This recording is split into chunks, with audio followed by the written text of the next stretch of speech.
बस्ता पंचायत समितिर 49तम समीक्षा बैठक ब्लॉक सभागृह में अनुष्ठित हो जाइछि। सूचना अनुसार आज दिन 11टा समय ब्लॉक सभागृह में अनुष्ठित समिति बैठक में ब्लॉक बीडीओ मिहिर रंजन बेहेरा अध्यक्षतार अनुष्ठित हो जाइछि। बैठक में जडेश्वर विधायक अश्विन कुमार पात्र, बस्ता विधायिका सुभाषिनी जेना, सांसद प्रतिनिधि प्रदीप कुमार पंडा, चेयरमैन अंजलि दासों सह समस्त सरपंच, समिति सदस्य समस्त विभागीय अधिकारी जोगदे विभिन्न समस्या संपर्क में आलोचना करथिले। विशेषकर पानीय जल खाद्य सुरक्षा योजन आलू किरोसिनी जालियाती उपरे आलोचना माध्यम बहु गुरुत्वपूर्ण प्रसंग निष्पत्ति होता। तेबे बीजेडी पक्षरु बीजेपीर छामुआ नेता माने बेकरे नाली गामुछा पकाई चांदा मागुथिबा नै अभियोग परे गृहरे उत्तेजना देखा दैथिला। दीर्घ समय परे उत्तेजना शांत होइथिला। देखंतु आपण मानक माध्यम रे जो दिन ठारू बस्ता निर्वाचन मंडली रो जनसाधारण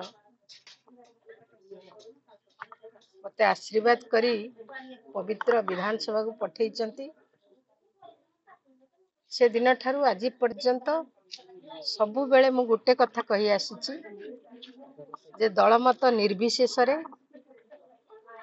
आमे बस्ता निर्वाचन मंडली रो सर्वोपरि बस्ता ब्लॉक रो समस्ते आमे पंचायत समिति एक एमिति प्लेटफॉर्म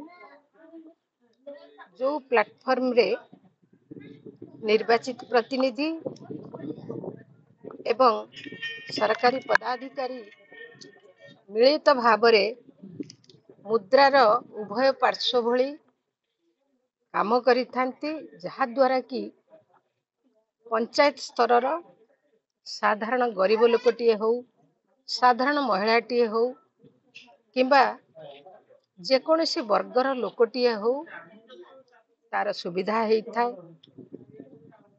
अंचल विकास होता है। तेणु पंचायत समिति रे आमे समस्ते निर्वाचित प्रतिनिधि एवं सरकारी पदाधिकारी मिलित भावरे काम कले लोक तार सुफल पाइबा संगे संगे अंचलर विकास होता है। एक कथा सबु बेले मु कहे, मु तो निश्चिंत भावरे कहबी दलमत निर्विशेष रे समस्ते एकाठी हवा दरकार।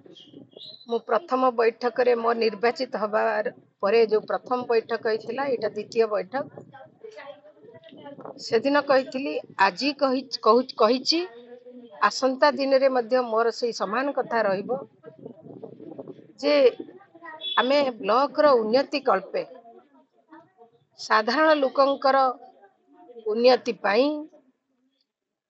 अंचलर विकास पाई दलमत निर्विशेष रे एकाठी मिसी काम करिबा नित्यांत जरूरी, नित्यांत आवश्यक। धन्यवाद।